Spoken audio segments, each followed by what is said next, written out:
हरिहंत सिद्ध सूर्य उपाध्याय साधु सर्व अर्थ के प्रकाशी मांगवी के उपकारी है। दिन को स्वरूप जान रागते भाई जो भक्ति काय को नवाए स्तुति को ऊंचाई है। धन्य धन्य तीन हित काज सब आज भाई कर जोड़े बारे बारे वंदना हमारी है। मंगल कल्याण सुख ऐसो हम चाहते हैं। ओ मेरी ऐसी दशा जैसी तुम्हारी, ओ मेरी ऐसी दशा जैसी तुम्हारी है। ओ मेरी ऐसी दशा जैसी तुम्हारी है। क्षत्र चूड़ामणि नामक इस ग्रंथ के आधार से द्वितीय लंब के अंतर्गत चर्चा कुछ ऐसी चल रही थी कि गुरु आर्यनंदी ने जीवंदर कुमार को जब उसका पूर्व वृत्तांत सुनाया कि तुम यहाँ कैसे आए और तुम्हारे साथ में क्या परिस्थितियाँ बनी, तो उसे जानकर जीवंदर कुमार को क्रोध आ गया। एकदम क्रोध आ गया तो गुरु ने शांत करने का प्रयास किया। वे शांत नहीं हुए तो फिर गुरु ने कहा, भाई गुरु दक्षिणा के रूप में तुम कम से कम 1 साल के लिए काष्टांगार को क्षमा करो। वो काष्टांगार जैसा भी हो, जो भी हो, लेकिन 1 साल तक तुम शांति रखो। फिर यहाँ ये कहा गया कि कौन समझदार कौन बुद्धिमान व्यक्ति ऐसा नहीं होगा जो व्यक्ति अपनी गुरु आज्ञा का उल्लंघन करेगा, गुरु आज्ञा को स्वीकार नहीं करेगा। तो जीवंदर कुमार ने भी अपनी क्रोध रूपी अग्नि को शमन किया और गुरु आज्ञा को स्वीकार किया। क्रोध क्या क्या अनर्थ नहीं कर देने में समर्थ है, इसकी चर्चा काफ़ी विस्तार से यहाँ की जा रही थी। और यह कहा, मानो जीवंदर कुमार ने यह बात कही हो कि गुरुजी कहना तो आसान है, जिस पे बीतती है उसे ही पता लगता है। आप कह तो रहे हो कि क्रोध मत करो, लेकिन जिसने मेरा इतना अहित किया हो उसके ऊपर गुस्सा कैसे नहीं आएगा? इतना बुरा किया है उसने, उसके ऊपर क्या गुस्सा नहीं आएगा? मुझे अवश्य आएगा। तो गुरु ने कहा कि बात तो सही कह रहे हो, तुम्हारे हिसाब से बुरा करने वाले पर क्रोध आना चाहिए। तो सुनो, जो तुम्हारे धर्म को नष्ट कर देवे, क्या गुस्सा नहीं आएगा उसके ऊपर? और धर्म ही नहीं, अर्थ को भी नष्ट कर दे, तुम्हारे काम भोगादि को सबको नष्ट कर देवे, तुम्हारी मोक्ष लक्ष्मी को लूट लेवे, तुम्हारे जीवन को खत्म कर देवे, पूरा जीवन बर्बाद कर देवे। बतलाओ, ऐसे शत्रु के ऊपर क्रोध पहले करोगे या काष्टांगार पर क्रोध पहले करोगे? साहब वो शत्रु तो ज़्यादा बड़ा दिखता है। कौन है ऐसा शत्रु? बोले तुम्हारा क्रोध ही तुम्हारा सबसे बड़ा शत्रु है, इसलिए क्रोध पर ही पहले क्रोध किया जाना चाहिए। क्रोधी स्वयं ही दुखी। नई बात कहते हैं। 43 नंबर का यह श्लोक है। 154 154 नंबर का यह पेज है। दहेत स्वमेव रोषाग्निर, क्या शब्द है ये कुछ प्रिंट नहीं है। परम विषयम ततः, क्या कह रहे हैं? क्रोध्यन् निक्षेपति स्वांगे वह्निमन्य दिधिक्षया।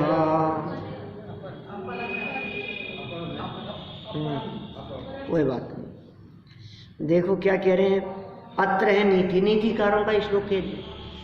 नीतिकार क्या कह रहे हैं? क्रोध रूपी अग्नि अपने आप को ही जलाती है। तो ये गुस्सा, ये क्रोध किसी और को जलाने वाला नहीं है। क्या हम तुम्हें खत्म कर देंगे?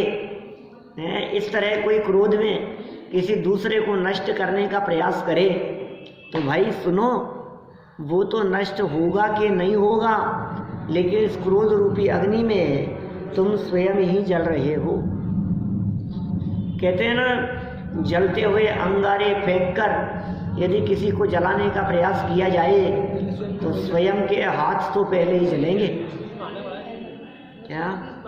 हाँ, देखो क्या कहते हैं यहाँ, अर्थात क्रोधी को ही पहले भस्म करता है। क्या? क्रोधी को ही पहले भस्म करता है। उदाहरण देते हैं, दूसरे को नहीं। इसलिए क्रोधी पुरुष दूसरे को जलाने की इच्छा से पहले अपने शरीर पर ही अग्नि डालता है।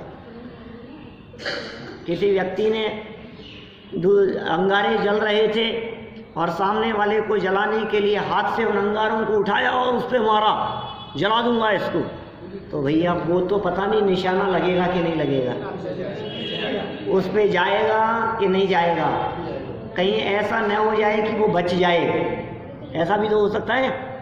लेकिन तेरे हाथ तो जलेंगे ही जलेंगे। देखिए, जिस पर क्रोध किया गया है उसका अहित होगा या नहीं होगा, ये आपके क्रोध पर निर्भर नहीं करता, यह तो उसके उदय पर निर्भर करता है। उसका यदि उदय वैसा होगा तो आपके क्रोध का फर्क पड़ेगा। अदरवाइज ऐसा भी हो सकता है, आप क्रोध करते रहें उसके ऊपर और सामने वाला मुस्कुराता रहे। क्या? आप गुस्सा कर रहे हो और वो मुस्कुरा रहा है। ऐसी परिस्थिति में जो व्यक्ति क्रोध में थोड़ा सा जलकर जलाने का प्रयास कर रहा था, अब वो सामने वाला जला नहीं, ये और जलता है। वो नहीं जला, ये और जलता है, ये और अधिक पीड़ित होता है, खुद ही जलता रहता है। ये दुखी क्यों नहीं, ये असर नहीं हो रहा, देखो अभी तो इसके इतना डांट दिया फिर भी असर नहीं हो रहा है, ढीठ है ये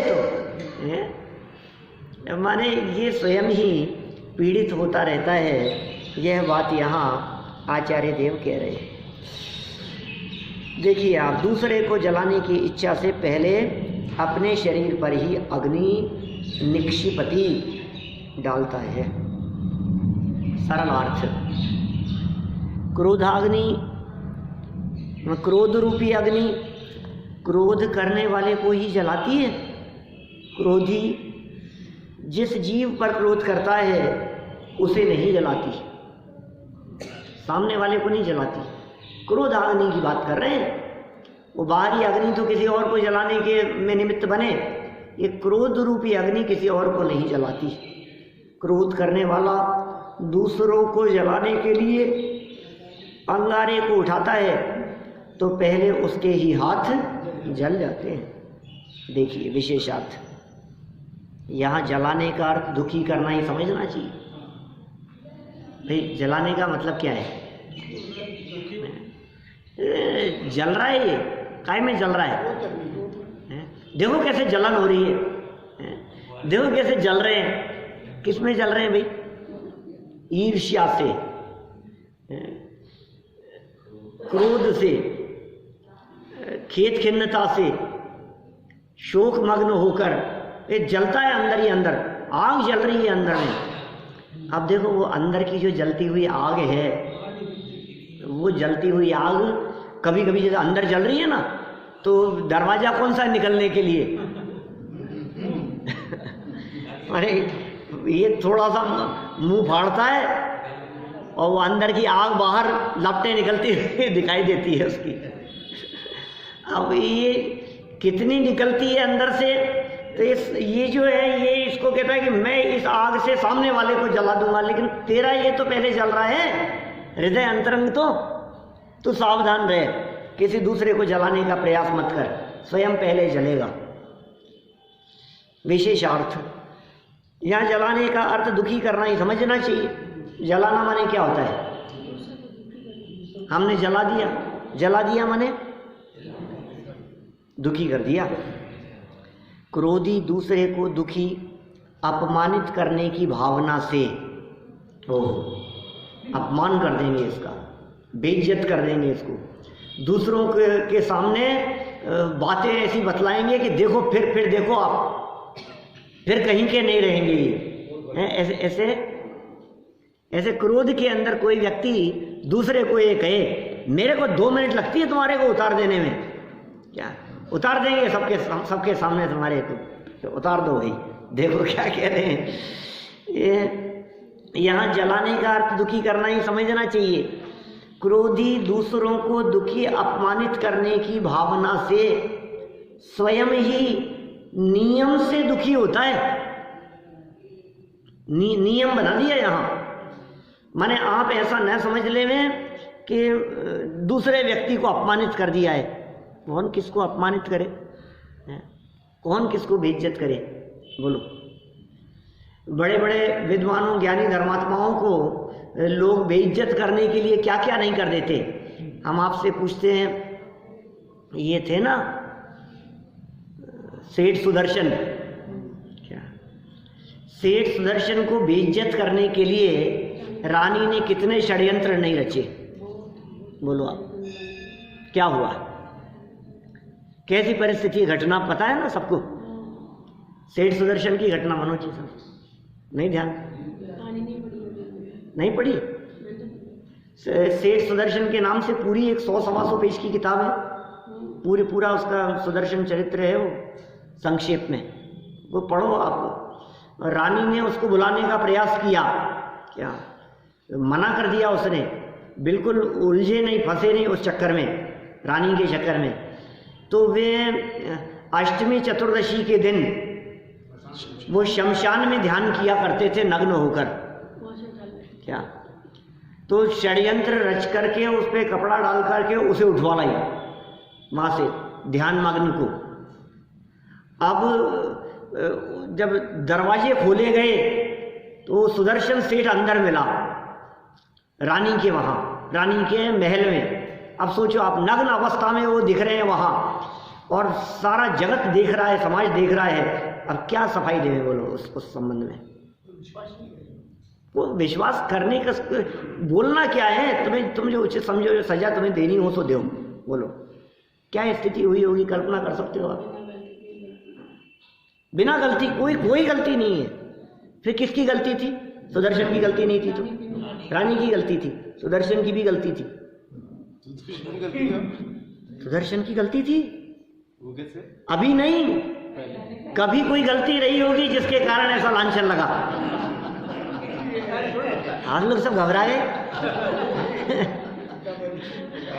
अरे ये जो पाप कर्म का उदय आया, इतना जो उसके ऊपर लांछन लगाया गया, इतना बड़ा जो उपसर्ग और संकट जैसी परिस्थिति बनी, ये किसी दूसरे का किया हुआ है कि नहीं, किसी और का किया हुआ नहीं है, ये स्वयं का किया हुआ है। अपने पाप कर्म के उदय के बिना, अपने अपयश कीर्ति कर्म के उदय के बिना दूसरा व्यक्ति लांछन लगाने में, बेइज्जत करने में समर्थ नहीं होता। लेकिन ऐसी परिस्थिति में भी ज्ञानी धर्मात्मा जीव बेइज्जत नहीं होते। क्या, सुनो तो सही।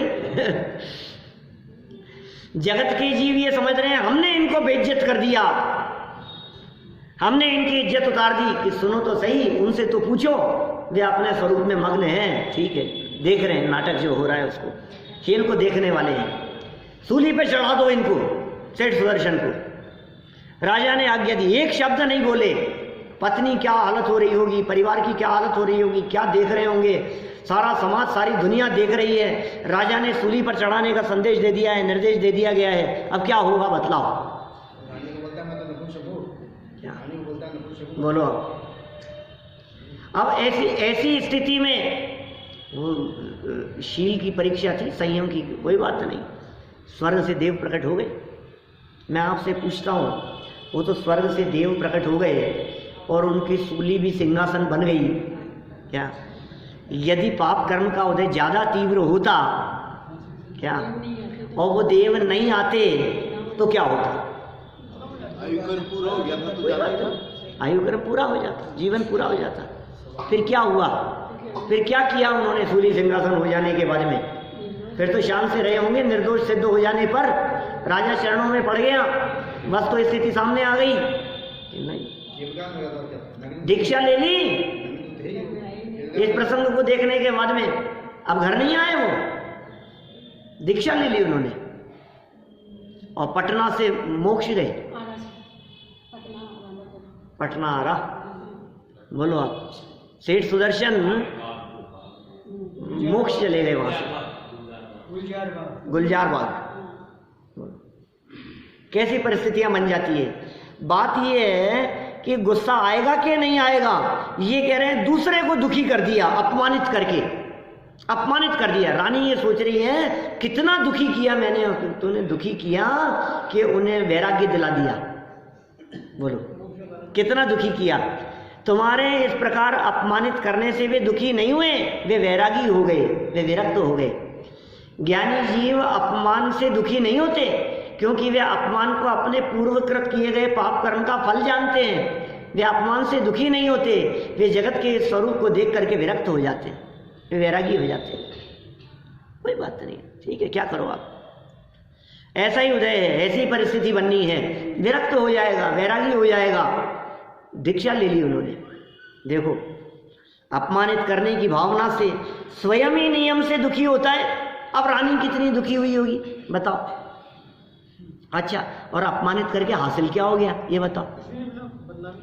राजा ने सुना दिया, जो कुछ भी फांसी सजा सुना दी, जो भी हुई परिस्थिति, इससे रानी को क्या हासिल हुआ बोलो। कुछ नहीं, कड़छे को ठंडक मिली, इसको सजा सुना दी। ऐसा लगता है ना, क्रोधी व्यक्ति जब जिसके ऊपर क्रोध किया जाता है उसका अहित होता है, उसका अहित होता जाने, बुरा होता जाने, इसको बेनिफिट कुछ नहीं हो रहा है। जो लोग दूसरों की दुकान में आग लगा देते हैं उनको क्या मिलता है भाई? है क्या मिलता है बताओ तो सही। दूसरे के घर में आग लगा दी, इसको भी मैं बर्बाद कर दूंगा, इसको नुकसान कर दूंगा मैं, इसको नुकसान पहुंचा दूंगा मैं। तो लेकिन भाई पहुंचा तो दिया, कोई बात नहीं, उसका नुकसान कर लिया, उसको बेइज्जत कर दिया, उसको बर्बाद कर दिया, उसे ख़त्म कर दिया, उसकी दुकान में आग लगा दी, उसका घर ख़त्म कर दिया, तो इससे तेरे को क्या मिल गया? तेरे घर में कितनी रोटियां मिल गई बतला, कितने लड्डू मिल गए तुझे इससे? कुछ भी नहीं, नए कर्म बन गए। अब ये गणित जो लोग समझ लेते हैं वो जीव सावधान रहते हैं, और जो अज्ञानी मूर्ख लोग दुनिया में इस गणित को नहीं समझ पाते हैं वे बेचारे खुद ही परेशान रहते हैं। अब इस गणित को समझते नहीं है वो। मेरे को तो मजा आ गया, और मजा, दूसरे के यहाँ आग लग रही है और खुद मजे कर रहा है, मजा आ गया, और मजा आ गया, मजा आ गया। तो काय में मजा, रौद्र ध्यान में मर रहा है, आर्थ ध्यान में मर रहा है, हिंसा नंदी नाम का रौद्र ध्यान कर रहा है क्या? हिंसा में आनंद मान रहा है, उसको जला करके आनंद मान रहा है। मृषानंदी, चौर्यानंदी, परिग्रह, इनमें आनंद मान रहा है। सोचो तो सही आप, इष्ट का वियोग, अनिष्ट का संयोग, पीड़ा चिंतन, दान, ये आर्त और रौद्र ध्यान में स्वयं ही जल रहा है उस अग्नि में। देखिए कितनी सुंदर बात कही। क्रोधी दूसरों को दुखी, पता नहीं है मैं बीज बो रहा हूं अपने आप के लिए, दूसरों को दुखी, और दुखी का अर्थ कई तरह से ले लिया। दुखी माने उसकी टांगे तोड़ देना, दुखी माने उसके धन छीन लेना, दुखी माने उसे नुकसान पहुंचा देना, और दुखी माने उसके इज्जत उछाल देना, क्या अपमानित कर देना, उसे बेइज्जत कर देना। इसकी भावना से स्वयं ही नियम से दुखी होता है, पश्चाताप ही हाथ लगता है उसको। क्या ऐसी भावना कभी आती हो ना, इसको नुकसान पहुंचाएंगे अपन, तो सोचना, जरा गंभीरता से विचार करना। जिसके ऊपर क्रोध किया जाएगा, क्रोध किसी न किसी के ऊपर तो किया जाएगा। देखिए क्रोध आदि जितने भी विकार होते हैं, ये कोई भी विकार निराधार नहीं होते। जैसे गुस्सा आता है ना, कोई व्यक्ति कहे मुझे बहुत तेज गुस्सा आ रहा है, सामने वाले ने पूछा किसके ऊपर आ रहा है, ये किसी पर भी नहीं, बस लेकिन गुस्सा बहुत तेज आ रहा है। ऐसा नहीं होता, किसी पर भी नहीं आए, ऐसा नहीं होता। ये क्रोध किसी न किसी के ऊपर आता है, माने किसी न किसी परिस्थिति पर आता है। इसे जीतने का उपाय क्या है? देखो टोडरमल जी साहब ने मोक्ष मार्ग प्रकाशित ग्रंथ में लिखा, ये क्रोध आदि कषाएं उत्पन्न क्यों होती है, ये क्रोध क्यों उत्पन्न होता है? तो कहा जब यह जीव ऐसा विचार करता है कि इसने मेरा बुरा किया है तो क्रोध उत्पन्न होता है। क्रोध कैसे उत्पन्न, गुस्सा क्यों आता है? इसने मेरा बुरा कर दिया, क्या इसने मुझे ये काम बता दिया, मैंने मेरे ऊपर महासंकट आ गया, ये मेरा बहुत बुरा करने वाला है। तो क्रोध करने क्या क्या क्या लगता है कि सामने वाले व्यक्ति ने मेरा बुरा किया है, इसलिए गुस्सा आता है, बेइज्जती कर दी जो भी है। अब उसे जीतने का उपाय क्या है? उस गुस्से को जीतने का उपाय क्या है? स्वयं अपने अपने गुस्से को जीतने के उपाय की सोचें। मुझे यदि गुस्सा आता है तो मैं यह सोचूं कि मैं अपने इस गुस्से को कैसे कंट्रोल करूं, तो उपाय क्या है? तो जवाब लिखा उन्होंने, तत्व ज्ञान के अभ्यास से जब पर पदार्थ इष्ट या अनिष्ट भाषित ना हो तो क्रोधादि कषायें उत्पन्न नहीं होंगी। तत्व ज्ञान का अभ्यास चाहिए, वो नीचे बताने वाले हैं। देखो अभी ये वाक्य पढ़ के पूरा करते हैं इसको। यहाँ दूसरे का दुखी होना तो उसके भवितव्य तथा उसके परिणाम पर निर्भर है, अतः क्रोध करना ही नहीं चाहिए। सारी मेहनत बेकार, आपने तो खूब कोशिश कर ली, अब उसका बुरा हुआ ही नहीं। आपने तो सोचा आग लगा दो इसको, महल में सो रहे हैं ये पांडव, लाख का महल बनाया है, इस लाक्षा ग्रह में लाख के बनाए हुए इस महल में आग लगा दी जाए तो ये पांचों पांडव जल करके भस्म हो जाएंगे, मर जाएंगे। फिर क्या हुआ? भवितव्यता कुछ और थी। कुरियात सा भवितव्यतागतवती तत्तत्र यद्रोच्यते मोहोल्लास विषाद अति प्रसरतो हित्वा विकल्पान बहुन। ये उसमें पद्मनंदी पंचविंशतिका के अंदर एक श्लोक दिया आचार्य देव ने, आचार्य पद्मनंदी स्वामी ने। माने जो भवितव्यता को जो जचेगा ना वो करके रहेगी भवितव्यता। कहते हैं ना, मुद्दे ही लाख बुरा चाहे तो क्या होता है, वही होता है जो भवितव्यता अनुसार होता है। क्या खुदा को क्या मंजूर होगा? क्या है ये तो भवितव्यता अनुसार जो होगा। तू कितना भी लाख बुरा चाह ले मेरा, लेकिन मेरी भवितव्यता अनुसार जो होना है वही होगा। बुरा होना होगा तो निमित्त तो बन जाएगा, कोई दिक्कत नहीं, उसमें भी हम सहज हैं। और बुरा नहीं होना होगा तो लाख प्रयास कर लो, आप बुरा करने में समर्थ नहीं हो पाओगे। देखो दूसरे का तो हो चाहे ना हो, ये कह रहे हैं यहाँ दुखी होना तो भवितव्य आधीन है, और अकेला भवितव्य नहीं, और गजब की बात सुनो। आपने यहाँ से सामने वाले को, बैठा हुआ है सामने वाला व्यक्ति, और आपने यहाँ से गोली चलाई मार देने के लिए, किसी ने चलाई, अपने तो इस तरह की परिस्थिति बन ही नहीं सकती, लेकिन यहाँ से गोली चल भी गई, और जब वो चली तो वो नीचे कुछ लेने के लिए झुक गया, तो गोली ऊपर से निकल गई। अब बोलो क्या करो? माने उसका यदि आयु कर्म पूरा होना होगा तो ही मारने वाला मार पाएगा। उसका आयु कर्म पूरा होने का काल नहीं आया तो मारने के कितने भी प्रयास कर ले वे मार ही नहीं सकता।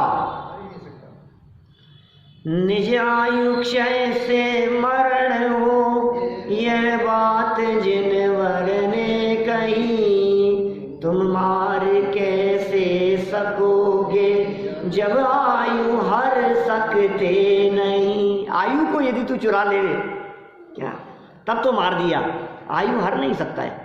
क्या गाथा है कुंदकुंदाचार्य देव की, कितना निर्भर कर दिया है। कोई किसी को मार नहीं सकता, कोई किसी को बचा नहीं सकता। मैं मारता हूँ अन्य को या मुझे मारे अन्य जन, यह मान्यता ज्ञान है जिनवर कहे भव्य जन। अब सोचो जरा, जब इस दृढ़ता से कुंदकुंदाचार्य देव परम सिद्धांत का प्रतिपादन कर रहे हैं, सोचना गंभीरता से हाथ रख करके अपने हृदय पर, इसने इसको मार दिया, अब इसका क्या मतलब निकला? उसने उसकी हत्या कर दी, इसका क्या मतलब निकला? और ये निमित्त बना है ही नहीं ना, ये तो कोई मार ही नहीं सकता है ना। फिर मैंने इसको बचा लिया, मैंने चींटी को बचा लिया, मैंने मच्छर को मार दिया, इसने मार दिया, ये हत्यारे हैं, ये अपराधी हैं, इन बातों का क्या मतलब रह गया? तो फिर साहब ये तो आप सब स्वच्छंद हो जाएंगे, फिर तो सारा जगत स्वच्छंद हो जाएगा। जब किसी के मारने से कोई मरता नहीं है, जीव तो मरता नहीं है, पुद्गल तो मरा हुआ ही है, तो फिर कोई किसी को कितना भी मारेगा, पीटेगा, कुछ भी करेगा, तो सारे जगत में कोलाहल मच जाएगा। महाराज कैसी बातें लिख रहे हो आप कि भाई हम लिख क्या रहे हैं, तो सच्चाई बता रहे हैं। हमारे लिखने से थोड़ी ना हो जाएगा, जगत का स्वरूप ही ऐसा ही है। तो फिर यदि प्रत्येक जीव अपने उदय के अनुसार आयु के हिसाब से जीता और मरता है, तो फिर मैंने यदि इसको मार दिया तो मुझे पाप क्यों लग रहा है? वो तो अपनी आयु से मरा है, मुझे पाप क्यों लग रहा है? फिर आलू खाने के लिए मना क्यों कर रहे हो? फिर पाप क्यों लग रहा है? कि भाई सुन, तेरे मारने से तो मरेगा नहीं, लेकिन जो तेरे को मारने का भाव आया ना, उसमें तूने हिंसा का पाप बांध लिया, अभिप्राय से बन रहा है। इसलिए देखो क्या गजब बात कहती फिर आगे बढ़ करके, प्राणी मरे या ना मरे, हिंसा अयत्नाचार से। तूने तो मारने का भाव कर लिया, तूने गोली चला दी, सामने वाला नहीं मरा, तुझे हत्या का पाप लग गया। अरे मरा ही नहीं फिर भी कि हाँ, ऐसा ही है जैन दर्शन। तब बंद होता है नहीं जब रहे यत्नाचार से। बोलो, बैठे बैठे ही करता रहता है राग द्वेष, क्या बैठे बैठे ही करता है? खाम खामी लेना देना कुछ नहीं, और खाम खामे राग द्वेष किए जा रहे, कर्म बांधे जा रहे। क्या करें? देखिए शास्त्र स्वाध्याय का फल बतलाते हैं आगे। ऊपर हो गई ना बात भवितव्य, और ये मार्मिक बात रह गई। देखो अभी आगे बढ़ने के पहले कुछ प्रश्न थे हैं? कुछ प्रश्न थे। हाँ बोलो। आप जैसे हमेशा बात करते थे पुरुषार्थ की कमजोरी, हाँ हाँ हाँ, तो उसको लेकर थे कि ये विकार है, ऐसा पहचानने में नहीं आता। मतलब मैं ये जानता ही नहीं है विकार है या नहीं है, मैं तो जैसा आया उसके पीछे लग गया। तो ये पुरुषार्थ की कमजोरी, पुरुषार्थ की कमजोरी है। ये देखो आगे कह रहे हैं ना, ये दूसरे का दुखी होना तो उसके भवितव्य, एक बात कही, लेकिन भवितव्य से भी दुखी नहीं होता क्या? और दुखी होने रूप भवितव्य की बात करो। आपने परिस्थितियां बनाई दुखी करने के लिए, अब आप ये कहो कि नहीं नहीं इसके भवितव्य में भी ऐसा था। मास्टर साहब, भवितव्य में भी ये बात थी कि देखो परिस्थिति ऐसी बन गई, उसके साथ में आग जला दी, माथे पर सीढ़ी जल रही है उसके, तो सुनो भवितव्य से दुखी नहीं हो रहा, परिणाम से सुखी दुखी हो रहा। सुख दुख परिणाम अनुसार होते हैं। वाक्य याद है कि नहीं? बोलो, 3 वाक्य याद कराए थे। कार्य योग्यता अनुसार, और संयोग उदयानुसार। संयोग उदयानुसार मिलते हैं। मनोज जी सब याद रखना, 3 महत्वपूर्ण वाक्य हैं, लाइफ टाइम काम आने योग्य हैं, ऐसे वाक्य हैं। संयोग उदयानुसार मिलते हैं, भाव समझ गए? जो संयोग मिलेंगे अपने उदय के अनुसार मिलेंगे। संयोग उदयानुसार मिलते हैं, सुख दुख उदय के अनुसार नहीं होता, सुख दुख परिणाम अनुसार होता है, और कार्य योग्यता अनुसार होता है, भवितव्यता अनुसार होता है। देखो ये लिखा। एक और बात थी कि हमको देश ही विकार लगता है, राग तो कभी विकार लगता है। हाँ तो गलती है ना, ज्ञानियों को राग भी विकार लगता है। और तीसरी बात है, विकार में सुख की अपेक्षा बनी रहती है, विकार में सुख की अपेक्षा बनी रहती है, इससे सुख मिल जाएगा। सही बात है, इसीलिए विकार को पर से सुख की अपेक्षा रखना भी विकार है। पर से सुख दुख की कल्पना करना यह भी विकार है। चौथी बात है कि जन्मों से संस्कार विकार की ओर जाने के हैं, राग का राग तो दूर होता ही नहीं। बातें तो सब सच्ची कह रहे हो आप, हाँ, लेकिन सब में पुरुषार्थ की कमजोरी है। गलती किसकी है इसमें? जन्मों से राग के संस्कार हैं, विषयों के संस्कार हैं, आहार भय मैथुन परिग्रह 4 संज्ञाएं जन्म जन्मांतरों से सदा काल से मौजूद है। तो संस्कार क्या करेगा? अनादिकाल से उल्टे संस्कार पड़ रहे हैं। एक बार तत्वज्ञान के अभ्यास से तू सबल संस्कार डालने का प्रयास करेगा तो ये उल्टे संस्कार टूट करके अच्छे संस्कार पड़ जाएंगे। संस्कार कैसे पड़ते हैं? किसी एक काम को बार बार किए जाने पर वो संस्कार पड़ जाते हैं, वो आत्मा संस्कारित हो जाता है। इसलिए हम कहते हैं राग द्वेष और कषाय को लेकर के आप सो मत।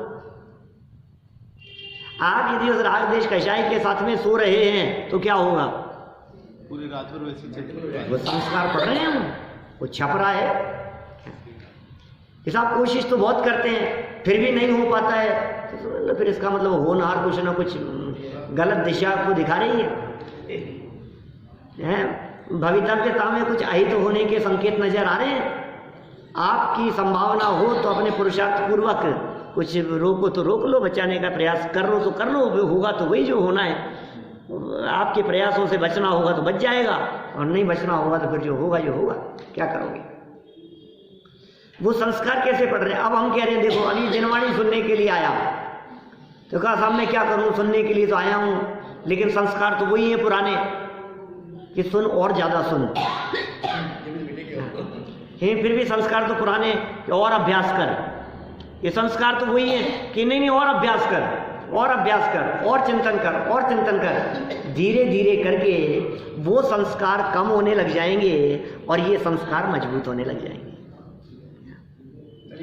ये प्रैक्टिस के ऊपर डिपेंड करता है। आप प्रैक्टिस कीजिए, समझ में आ रही है बात? जितना आप प्रैक्टिस करेंगे उतना आप सफल हो पाएंगे। अपने आप का निर्णय करें। हम प्रैक्टिस में यदि हम असफल दिखाई दे रहे हैं तो कोई बात नहीं, दिख रहे हैं और कोशिश करेंगे, और कोशिश करेंगे, और सफल होने का प्रयास करेंगे। देखो हो गई आपके और कोई वाक्य? दूसरे का दुखी होना उसके भवितव्यानुसार और उसके परिणाम पर निर्भर है, अतः क्रोध करना ही नहीं चाहिए। गुस्सा करो ही मत आप। तो शास्त्र स्वाध्याय का फल क्या है? गुस्सा नहीं करना। इतना शास्त्र पढ़ते हैं फिर भी इतना गुस्सा करते हैं। क्रोध तो करना चाहिए, क्रोध तो करना चाहिए। इतना जनवाणी सुनते सुनाते हैं फिर भी इतना गुस्सा। गुस्सा तो देखो इनका सब बेकार है, इनका पढ़ना लिखना। क्रोध करना चाहिए लेकिन अपने ऊपर कि मेरे को क्रोध क्यों आता है। देखो हेयोपादेय विज्ञानम नोचेद व्यर्थ श्रम श्रुतौ किम व्रीहि खंडनायासे तन्नुरानाम संभवे। क्या कह रहे हैं? पूरा ही नीतिकारों का श्लोक। जटिल संस्कृत नहीं है। हाँ सरल संस्कृत। जटिल है नहीं, जटिल कहाँ है? हे उपादेय विज्ञानम नो नहीं है, जैसे हे उपादेय के विज्ञान का ज्ञान नहीं है। नीचे वाला शब्द इतना लंबा दिया है, वो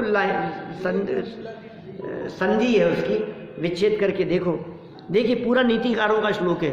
माने देखो आप पूरे ग्रंथ में कदम कदम पे नीतियां हैं।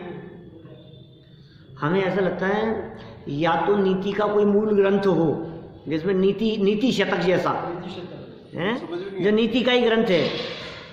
इससे समझ में आ रही नहीं। हाँ मतलब वो डायरेक्ट नीतियां बतलाते हैं तो समझ में नहीं आती, या तो स्टोरी में लपेट करके समझा रहे हैं ना नीतियां, तो बात समझ में आ रही है हमारे को, कहानी से समझ में आ रही है। लेकिन क्या नीतियां भरी है भाई।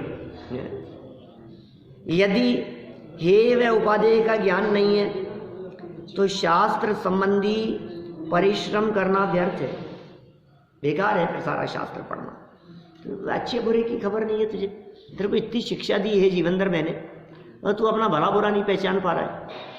इस गुस्से में अपना ही ऐद करने के लिए तैयार हो रहा है, तो फिर सारी पढ़ाई लिखाई बेकार हो गई। बहुत सूक्ष्मता है। कब स्वभाव विद्या ददाति विनयम, विद्या विनयम ददाति। विद्या ज्ञान उसे कहते हैं जो विनम्रता दिलाए, उसका नाम ज्ञान है। जैसे ही ज्ञान बढ़ता चला जाए वैसे वैसे विनम्रता आनी चाहिए। ज्यों ज्यों वृक्ष के ऊपर फल लगते हैं वैसे वैसे वो झुकता है। विनम्रता नहीं है तो आपकी विद्या किसी काम की नहीं। ज्ञान विनय को प्रदान करता है, इसलिए ज्ञान और विनय इनका जोड़ा है, सुमेल है इनका। देखिए शास्त्र संबंधी परिश्रम व्यर्थ है, क्योंकि चावलों के नहीं निकलने पर धान्य के कूटने से क्या फायदा है। चावल नहीं निकला, अब खाली धान्य को कूट रहा है, तो क्या फायदा? ये सोच रहा है कि उसको कूट करके अंदर से निकल जाएंगे चावल, अरे आए ही नहीं, है ही नहीं उसमें। लेकिन मन तो पल पल बदलता है ये उपादेय में, कभी भाव में कभी स्वभाव में टिकी जाए तो बात ही दूसरी है। सही बात है, स्वभाव में टिकाने का अभ्यास करना है। चावल निकाल लेने के पश्चात चावल निकाल लिए। यार चावल जब उगता है ना तो वो उसके छिलके सहित उगता है। कोई भी धान्य हो, जो भी अनाज उगते हैं वे सारे अनाज कवर होते हैं, पैकिंग सहित होते हैं। फिर बाद में उनको छीला जाता है, छिलका अलग कर दिया जाता है और धान्य अलग कर लिया जाता है। ये कह रहे हैं चावल निकाल लेने के बाद, चावल निकल गया, अब जो उसका तुस रह गया, उसका जो भूसा रह गया, अब उसको कूटने से क्या लाभ है? क्या लाभ है उसको कूटने से? पहले तो कूटा जाता है उसको हल्के हाथ से चावल निकालने के लिए, लेकिन निकल जाने के बाद अब कूटने से क्या लाभ है? अर्थात कूटने का परिश्रम व्यर्थ है। उसी प्रकार हे उपादेय का ज्ञान न हो तो शास्त्र के अध्ययन करने का परिश्रम व्यर्थ है। क्या? यदि हे उपादेय का ज्ञान नहीं हो तो फिर अध्ययन करना भी व्यर्थ है। शास्त्र के अध्ययन करने का, ये और साथ में दे रहे हैं। यद्यपि लौकिक विद्या भी विनय प्रदान कराती है। देखो, जिनसे विनय प्राप्त विद्या प्राप्त की है उन गुरु के प्रति विद्यार्थियों को बहुत बहुमान होता है। सच में जो अच्छे इंटेलिजेंट स्टूडेंट्स जो होंगे वे सारे विद्यार्थी अपने गुरुओं का बहुत आदर करते हैं, बहुत सम्मान करते हैं, रेस्पेक्ट करते हैं। गुरुजनों के पैर छूते हैं, उनके चरण स्पर्श करते हैं, उनके हृदय में उनके प्रति बहुत बहुमान है गुरुओं के प्रति। आज भी मास्टर साहब आपको पुराने विद्यार्थी मिलते होंगे, कई चरण छूते होंगे, बराबर छूते हैं, होता है ऐसा, सम्मान है वो गुरुओं का। ये बतला रहे हैं यहाँ, वो विनय नहीं है आपके पास में, क्रोध है, कषाएं हैं, तो ये है तेरा सारा शास्त्र पढ़ना बेकार हो गया। विशेषार्थ देखो, हेय का अर्थ त्यागने योग्य, उपादेय का अर्थ ग्रहण करने योग्य। जानते हैं अपन हेय उपादेय मतलब? हेय माने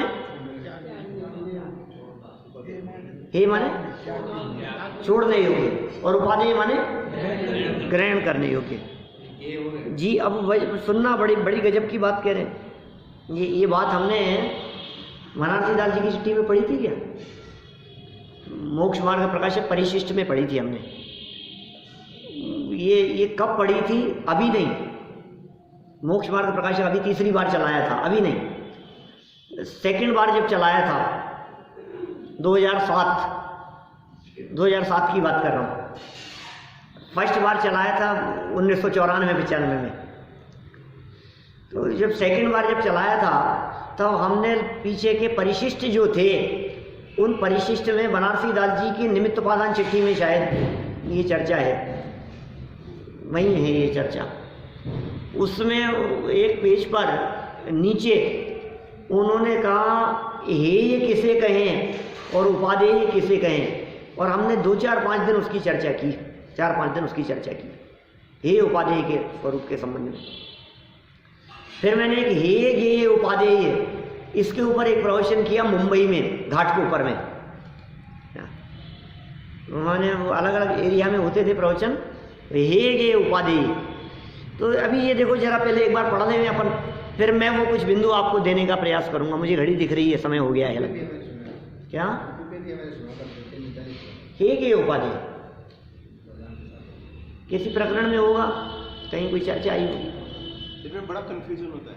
किसमें? इनमें सातों शब्द में नहीं, हेय माने छोड़ने योग्य, नहीं, अब गेय माने जानने योग्य, उपादेय माने ग्रहण करने योग्य। मोक्ष उपादेय है या गेय है?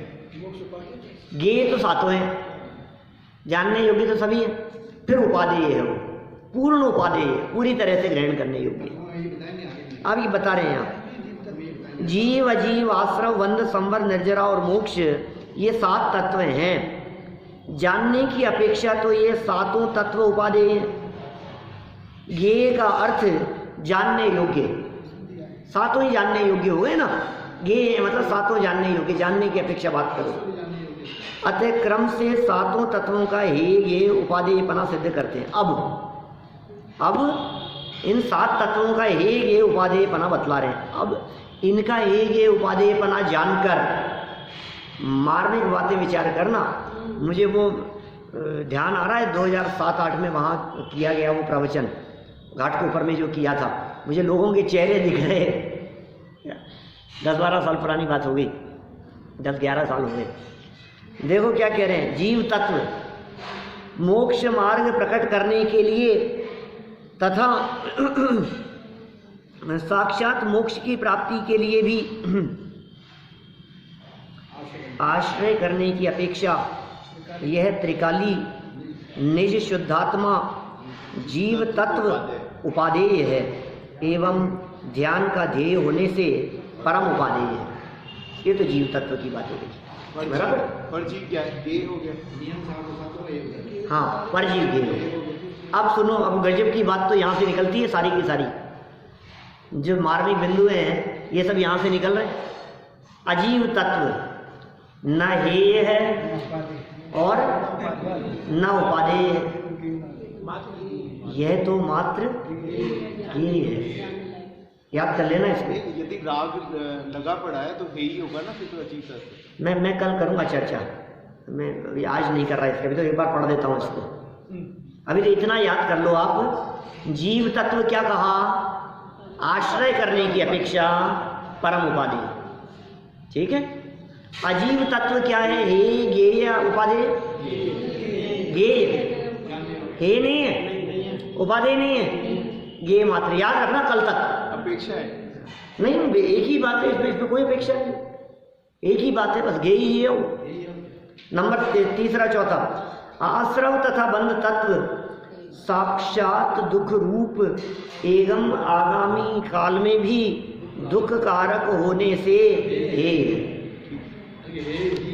आश्रव और बंध ये तो हे ही है। आश्रव दुख कारक रे बुद्धिवंत तिन्हें,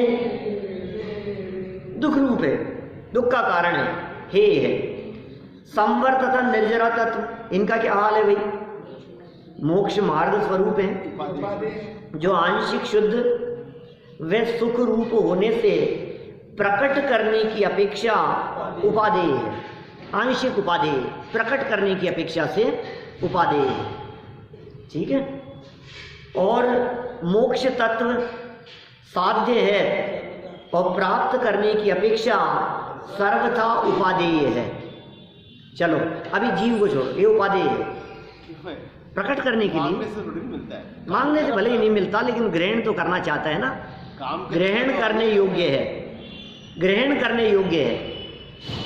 कर पाएगा नहीं कर पाएगा, कैसे करेगा, वो अलग मैटर है। ग्रहण करने योग्य है, हितकारी है। आश्रम और बंध अहितकारी होने से छोड़ने योग्य है।